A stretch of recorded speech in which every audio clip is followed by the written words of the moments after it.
Good evening students. आज हम आपके लिए लाए हैं, जैसे मैंने पहले भी कहा था आपसे कि हम 11वीं क्लास के लिए भी आपको क्या वीडियो उपलब्ध कराएंगे। तो वैसे ही यहाँ अब हमने 11वीं क्लास से वीडियो बनानी स्टार्ट की और फिजिक्स के फर्स्ट चैप्टर से वीडियो है। तो फर्स्ट चैप्टर जो है फिजिक्स का एनसीईआरटी का वर्डिंग फिजिकल वर्ल्ड है, यानी भौतिक जगत जिसको हम बोलते हैं। तो पहले तो मैं आपको बताऊं कि 11वीं क्लास में आपको बहुत सारी इंटरेस्टेड चीज़ें यहाँ पढ़ने के लिए मिलेंगी, ठीक है। और सबसे इंटरेस्टेड सब्जेक्ट भी है, क्योंकि आप जितना डेली लाइफ में यूज करते हैं, जो सारी चीज़ें जिस तरह की भी साइंस यूज करते हैं, वो अधिकांश आपको यहीं से मिलती है, फिजिक्स से ही, ठीक है। अब इसके लिए आपका चाहे पंखे का जो फैन वगैरह होता है उसका घूमना हो, अदर किसी भी इंस्ट्रूमेंट का वर्क करना हो, सारी चीज़ें यहीं से मिलेंगी आपको।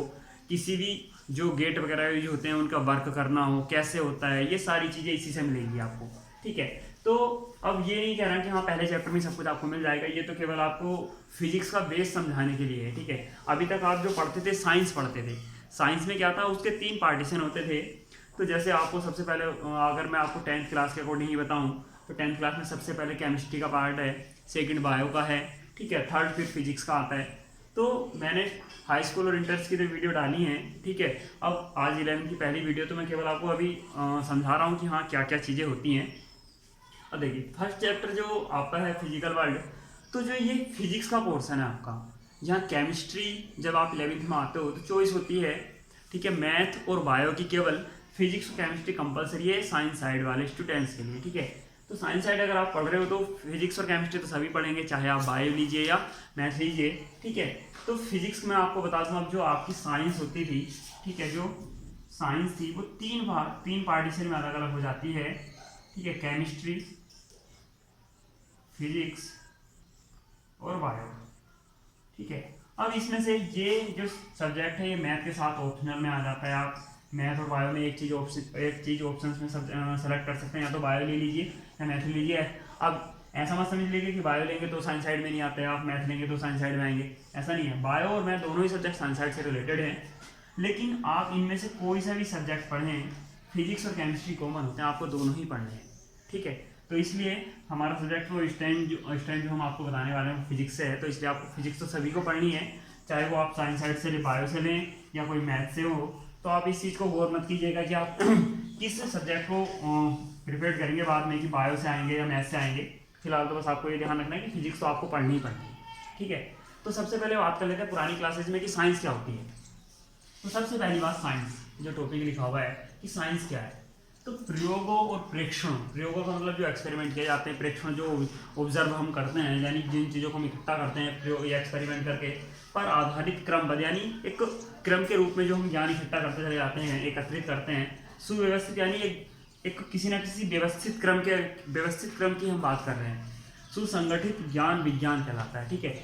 यानी किसी भी एक्सपेरिमेंट से रिलेटेड आप जब ऑब्जर्व करते हो, ऑब्जर्वेशन जो एकत्रित करते चले जाते हो, तो उनका क्रमबद्ध, सुव्यवस्थित और जो सुसंगठित ज्ञान है वही क्या कहलाता है, आपका विज्ञान कहलाता है। अब देखिए जैसे एक पेड़ है, तो पेड़ की बहुत सारी शाखाएं होती हैं, तो वैसे ही विज्ञान की बहुत सारी शाखाएं हैं, जिनमें से मैंने अभी आपको 3 के बारे में मैंने बताया था कि साइंस होती है वो मेन रूप से 3 पार्टीशन मैंने आपको बताए थे, फिजिक्स, केमिस्ट्री और बायो। तो हम अभी केवल मैं बात कर रहा हूँ किसकी, फिजिक्स की, ठीक है। तो अब हम बात करेंगे, जब हम फिजिक्स पढ़ा रहे हैं फिजिक्स की बात करेंगे। फिलहाल मैं आपको अभी बता देता हूँ कि केमिस्ट्री भी होती है, बायो भी होती है। तो फिजिक्स कौन सी शाखा है, केमिस्ट्री कौन सी शाखा है और बायो कौन सी शाखा है, उसके बारे में आपको थोड़ी थोड़ी नॉलेज दे दूँ। बाकी तो सब्जेक्ट तो सब बताते ही हैं, ठीक है। तो देखिए अब इसमें क्या है कि जो फिजिक्स है उसमें क्या होता है, प्रकृति से रिलेटेड बातें होती हैं। फिजिक्स जो होती है प्रकृति से रिलेटेड बातें होती हैं, और जो बायो होती है, जो केमिस्ट्री होती है, उसमें केमिकल से रिलेटेड बातें होंगी। जो हमारे पास बायो होती है, तो बायो में क्या होता है, जो जीव जंतु होते हैं उनसे रिलेटेड बातें होती हैं, ठीक है। उनसे एकत्रित नॉलेज जो इकट्ठी करनी होती है, उनसे बारे में जो पढ़ना होता है वो चीज़ होती है। तो फिजिक्स क्या है कि विज्ञान की वह शाखा है जिसमें नेचर जो हमारे पास प्राकृतिक और प्राकृतिक घटनाएं होती हैं उनका अध्ययन करा जाता है, जिसके अंतर्गत तो वो क्या कहलाती है, भौतिक विज्ञान कहलाती है, ठीक। अब देखिए सबसे मेन चीज़, अभी इसमें विज्ञान से रिलेटेड बहुत सारी चीज़ें हैं। तो वैसे तो मैं यहाँ जो इसके मूल कंसेप्ट हैं, यानी आप ऐसे समझ के चलिएगा, आप अधिकांशतः जो क्वेश्चंस आते हैं फर्स्ट ईयर के, वो जो मैं आज लिख रहा हूँ, जो इस बोर्ड पे इस टाइम लिखा हुआ है, इसी से रिलेटेड आते हैं। बाकी इससे अदर जो इस चैप्टर का पार्ट है वो मैं आपको आगे टॉपिक वाइज जो मैंने PDF उपलब्ध करा रखी है, वैसे जो PDF अभी मैं शायद वीडियो के साथ भी इसमें डालूंगा के साथ, तो उसमें क्या होगा कि उसके उनके टॉपिक्स के अकॉर्डिंग मैं यहाँ बात करूँगा बाद में, जो टॉपिक्स रह जाएंगे। वरना मेन जो पहले चैप्टर से रिलेटेड क्वेश्चन आते हैं एग्जाम में वो इन्हीं से आते हैं, बस जितना मैंने लिख रखा है, ठीक है। तो मैं केवल आज हम इन्हीं के बारे में बात करेंगे, बाकी आगे बात करेंगे। तो मेन हेडिंग आता है बाद में फोर्स। फोर्स का मतलब बल, जो आपने छोटी क्लास में पढ़ा है कि क्या होता है, एक तरह का धक्का होता है, दबाव होता है, इस तरह की सारी चीज़ें, ठीक है। तो होता क्या है, देखें, एक बल वह बाह्य कारक मतलब कोई भी काम करने वाला जो किसी वस्तु की स्थिति में परिवर्तन करता है, करने का प्रयास करता है, ठीक है। जैसे देखिए, अब आप कहने लगे कि ये जो इस पे कैप लगाए मार्कर पे, अगर मैं इसको खोलने लगूँ धीरे से, ज़्यादा फोर्स ना लगाऊँ, तो फोर्स तो मैं तब भी लगा रहा हूँ चाहे ये खुले या ना खुले, लेकिन अगर ये ज़्यादा फोर्स लगाऊंगा तो खुल जाएगा, कम फोर्स लगाऊंगा तो नहीं खुलेगा, लेकिन फोर्स तो लगा रहे हैं। अब ओपन हो जाएगा तो चेंज हो जाएगा इसकी पोजीशन में, नहीं लगाएं, अगर नहीं ओपन होगा तो नहीं होगा, ठीक है। तो वैसे ही जैसे दीवार को धक्का लगाना, एक बच्चा अगर धक्का लगाए या एक वयस्क व्यक्ति धक्का लगाए तो धक्का लगाना कारक के रूप में बल होगा, लेकिन ऐसा नहीं है कि हाँ आप धक्का लगा रहे हो दीवार को तो वो दीवार हिल जाएगी, गिर जाएगी, बच्चा लगाएगा तो दीवार गिर जाएगी या हिल जाएगी अपनी जगह से। तो स्थिति चेंज होना ना होना वो एक अलग चीज़ है, लेकिन होता क्या है कि या तो स्थिति परिवर्तन हो जाए या उसका जो वस्तु है उसका स्थिति परिवर्तन करने का कार्य करे, तो वो चीज़ क्या कहलाती है, बल कहलाती है, ठीक है। जो हमारे पास प्रकृति यानी मूल बल होते हैं प्रकृति में, ठीक है, मूल बल, फंडामेंटल फोर्स, तो वे 4 प्रकार के होते हैं। फंडामेंटल फोर्स क्या होते हैं, देखिए मैं आपको बताऊँ। मूल, देखिए ऐसा होता है कि अब थोड़ा सा चलिए हम नॉर्मल सी बातों में आ जाते हैं। कभी कोई छोटा पौधा हो अगर उखाड़ा हो, ठीक है, तो उसमें क्या होता है कि एक बिल्कुल सीधी जड़ होती है, बिल्कुल, जिसको हम मूल जड़ के रूप में जानते हैं। या अब अगर हम किसी फैमिली वगैरह की बात करें तो उसका जो हमारे पास मूल व्यक्ति होता है वो उसका फैमिली मेम्बर वो होगा जो जिसके ऊपर पूरी फैमिली आधारित है, ठीक है। तो वैसे ही क्या होता है, जो मूल बल होते हैं वे क्या होते हैं, इन जो ऐसे बल होते हैं जिनके ऊपर आधारित सभी बल होते हैं, यानी इन बलों के ऊपर आधारित सभी बल होंगे, ये बल किसी के ऊपर आधारित नहीं होंगे, तो ऐसे बल क्या कहलाते हैं, फंडामेंटल फोर्स होंगे।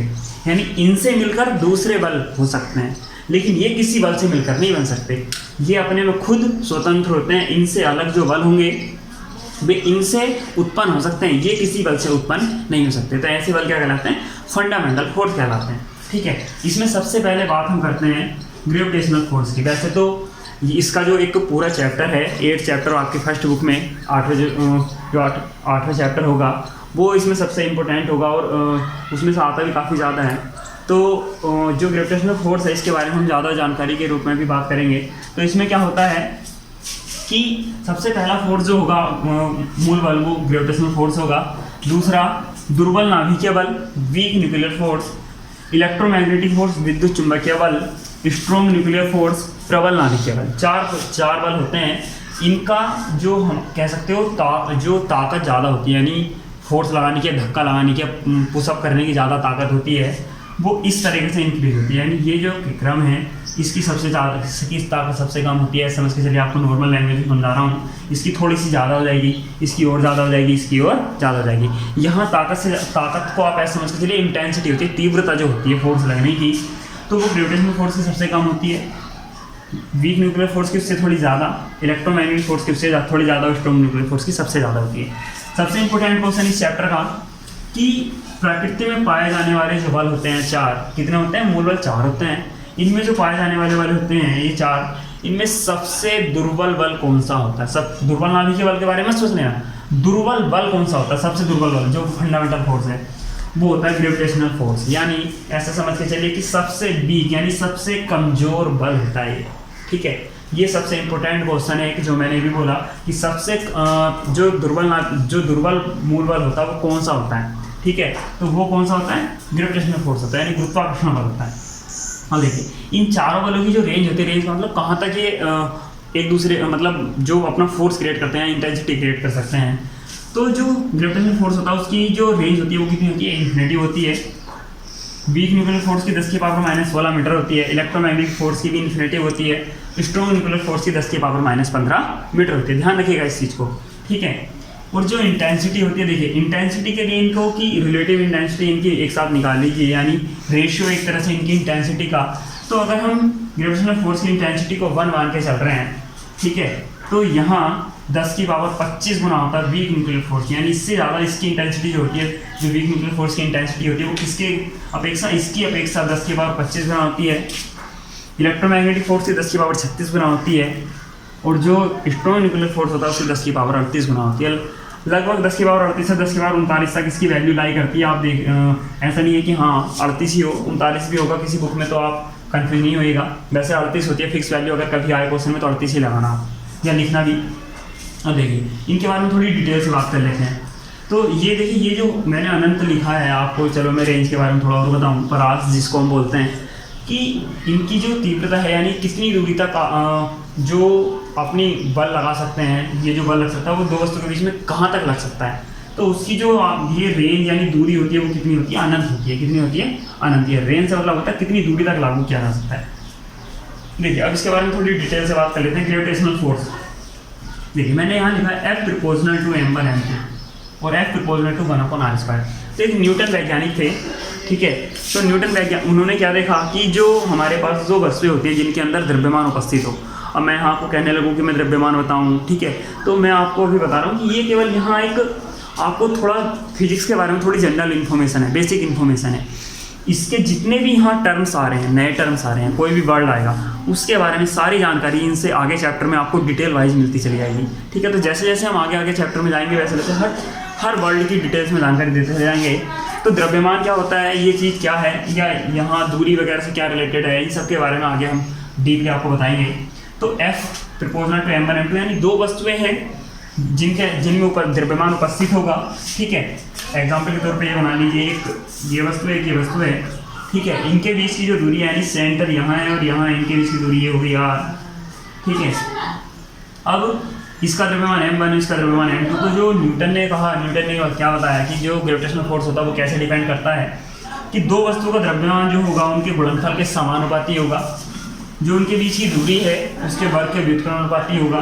दोनों को अगर इनको एक साथ कंबाइन कर लिया जाता है, आ जाता है F proportional to m1 m2/r²। यानी ये आपने वैसे 9th में पढ़ा है, आपको ज़्यादा ध्यान हो तो, कि जो न्यूटन द्वारा गुरुत्वाकर्षण का सार्वत्रिक नियम दिया गया था यूनिवर्सल फोर्स का, तो उसका क्या था कि जो बल होता है वो क्या होता है, दोनों वस्तुओं के द्रव्यमान के गुणनफल के समानुपाती होता है, और जो उनके बीच की दूरी होती है उसके वर्ग के व्युत्क्रमानुपाती होता है। दोनों को कंबाइन कीजिएगा तो F proportional to m1 m2/r² हो जाता है। अब यहाँ जब भी आप देखिएगा ये जो साइन होता है ये, तो अब इसको समझ के चलिए अपनी सपोर्ट में कोई ना कोई एक बंदा लेके चलता है। बंदे से मतलब आप समझ के चलिए कि कोई ना कोई एक टर्म लेके चलता है, कोई भी अल्फाबेटिकल का। तो यहाँ इसकी जगह जैसे आप ये इक्वल टू का साइन लगाते हैं, कांस्टेंट टर्म ऑटोमेटिकली जुड़ जाता है, ठीक है। एक कांस्टेंट टर्म ऑटोमेटिकली आगे आ जाता है। तो इसको हटाएंगे, इस चिन्ह के साथ एक ऑटोमेटिकली कांस्टेंट लगा देंगे, कैपिटल G, ठीक है। क्या बोलते हैं, कैपिटल G। इसको बोलते हैं ग्रेविटेशनल कांस्टेंट। क्या बोलते हैं, गुरुत्वाकर्षण नियतांक, ग्रेविटेशनल कांस्टेंट। तो G बस यहाँ लगा दीजिएगा, m1 m2/r² ऐसी हो जाएगा। इस G की जो वैल्यू होती है वो होती है 6.67 × 10⁻11 न्यूटन मीटर स्क्वायर पर किलोग्राम स्क्वायर, ठीक है। ये इस G की वैल्यू होती है, और ये सार्वत्रिक नियतांक है, इसकी वैल्यू चेंज नहीं होती है, ठीक है। इसकी वैल्यू कहीं भी चेंज नहीं होती है, कभी भी आप इस सूत्र का यूज़ करें तो हमेशा इसकी वैल्यू यही रखेंगे, ठीक। ये गुरुत्वाकर्षण बल के बारे में है। और देखिए ये आप ऐसे समझ लें कि ये जो बल होता है ये छोटे से मतलब प्रत्येक दो वस्तु के बीच में लगता है, जिनमें द्रव्यमान उपस्थित हो दो वस्तुओं के बीच में, उनमें एक बल लगना शुरू हो जाएगा, ठीक है। बस अंतर होता है, कभी पास की दूरियों में या छोटे द्रव्यमान की वस्तु में इसका इफेक्ट नहीं दिखाई देता। वो क्यों नहीं दिखाई देता है वो हम चलिए बता भी देता हूँ, फिर मैं नहीं तो ऐसे बोलूँगा कि हाँ आगे क्या बताएंगे तो सब कुछ आगे के लिए रह जाएगा। जो ये मैंने सबसे शुरू में क्वेश्चन बोला था कि सबसे वीक फोर्स होता है, तो आप ऐसे समझ के चलिए कि जब दो वस्तुएं पास आएंगी तो केवल एक गुरुत्वाकर्षण बल तो लग नहीं रहा होगा, और भी बल एक्टिव हो जाते हैं। तो जब और बल एक्टिव हो जाते हैं तो उनका इफेक्ट शुरू हो जाता है, इसका इफेक्ट दिखना बंद हो जाता है, इसलिए होता है, वरना बल लगता है, ये ध्यान रखिएगा। फिर वीक न्यूक्लियर फोर्स, देखिए जब नाभिक से रिलेटेड रिएक्शन होती हैं, नाभिक से रिलेटेड रिएक्शन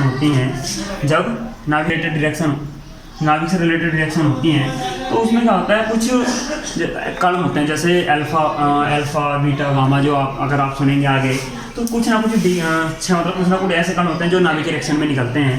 तो ऐसे टाइम पे जो बल लगता है इन कणों के मध्य, तो ये क्या होता है, वीक न्यूक्लियर फोर्स होता है। इसमें क्या होता है, एक मूल कण होते हैं, तो मूल कण उत्पन्न होते हैं, कुछ विरोधी कण भी होते हैं, तो आपस में अट्रैक्शन करवाने में क्या कर लेते हैं, दोनों को सारे के सारे उदासीन हो जाते हैं और ऐसे समय पर कौन सा बल उत्पन्न हो जाता है, वीक न्यूक्लियर फोर्स उत्पन्न हो जाता है। ठीक है, तो इनके बारे में ज़्यादा इतनी डीपली नॉलेज पढ़ने की जरूरत नहीं है, थोड़ा केमिस्ट्री में यूज होंगे, यहाँ जब फिजिक्स में यूज होंगे तो हम आपको डीपली ज़्यादा बता देंगे। फिर इलेक्ट्रोमैग्नेटिक फोर्स है। अब इलेक्ट्रोमैग्नेटिक फोर्स में क्या होगा कि जो एफ, देखिए जैसे यहाँ था एफ, ठीक है, तो एफ में अब यहाँ देखिए यहाँ भी बल है और यहाँ भी बल है। इस चीज़ को ध्यान दीजिएगा कि जो बल है एफ, यहाँ मैंने बात की थी वस्तु, यहाँ होता है आवेशित वस्तु या आवेश, या तो आवेश की बात कर लीजिए या आवेशित वस्तु की बात कर लीजिए। तो दो आवेश होते हैं Q1 और Q2, ठीक है, और उनके बीच की जो दूरी होती है वो r हो। जैसे यहाँ वस्तु के लिए बीच में ले रखी थी, तो ये दो एक पॉजिटिव एक निगेटिव ले लीजिए, या दोनों पॉजिटिव ले लीजिए, कैसे भी ले लीजिए, कोई फर्क नहीं पड़ता। या तो एक पॉजिटिव हो एक निगेटिव हो, या दोनों पॉजिटिव दोनों निगेटिव हो, किसी भी तरह से कोई फर्क नहीं पड़ता, कोई सा भी ले लीजिए आप। तो इनके बीच में क्या, अगर ये समझ लीजिए Q1 इस पे चार्ज है, Q2 इस पे चार्ज है, चार्ज का मतलब आवेश से है। अब आवेश के बारे में मैं आप कहोगे आवेश क्या होता है, तो वैसे 10th में है आवेश क्या है, और पढ़ा भी होगा सबने। वैसे जो मैं 10th की वीडियो बनाऊंगा आवेश की, उसमें ज़्यादा डिटेल से बताऊंगा इसको, ठीक है। तो Q1 और Q2 देखिए दो आवेश हैं और इनके बीच में क्या होता है, दूरी लगी हुई है स्मॉल r, ठीक है। तो अब जो बल होगा लगने वाला इन दोनों आवेश के, तो वो क्या होगा, दोनों आवेशों के गुणनफल के समानुपाती होगा, इनके बीच की दूरी के वर्ग के व्युत्क्रमानुपाती होगा, जैसे यहाँ था, ठीक है। और मैंने बोला था जैसे ही आप इनको कंबाइन करते हो, तो यहाँ मैंने डायरेक्टली लिख दिया वैसे कि एक कॉन्स्टेंट लगा दिया, वरना ये इस तरह से आ जाता F proportional to Q1 Q2 upon R square, ठीक है।